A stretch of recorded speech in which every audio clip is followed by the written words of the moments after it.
Ravi de vous retrouver sur France 24. Bienvenue à l'heure de Paris Direct. Voici tout de suite les principaux titres du jour. À la une, le plan américain d'aide à l'Ukraine. Il n'attend plus que la signature de Joe Biden.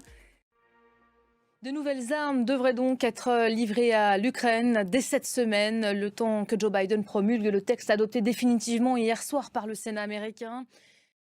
Et allons voir du côté du terrain où l'Ukraine revendique aujourd'hui des frappes nocturnes sur les sites énergétiques russes, attaques aux drones dans la région de Smolensk, à quelques 400 km des frontières.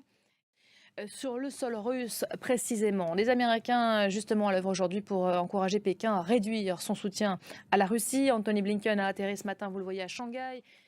Et cette question à présent, la paix sera-t-elle un jour possible entre l'Arménie et l'Azerbaïdjan? C'est en tout cas ce que promet Ilham Aliyev, président azerbaïdjanais, qui assure qu'il ne reste plus qu'à régler les derniers détails avant d'arriver à un accord avec Yerevan. On va aller plus loin avec vous, Gauthier Rabinski. Bonjour Gauthier, on parle de paix, on s'interroge évidemment. Ces frontières, elles sont rendues possibles aujourd'hui, mais à vrai dire, il faut le rappeler, les Arméniens n'avaient d'autre choix finalement. Ils n'avaient pas d'autre choix, ni politiquement, ni même matériellement. Merci beaucoup Gauthier pour le décryptage à l'heure où se redessine donc cette frontière. Voilà pour l'essentiel de l'actualité en cette mi-journée.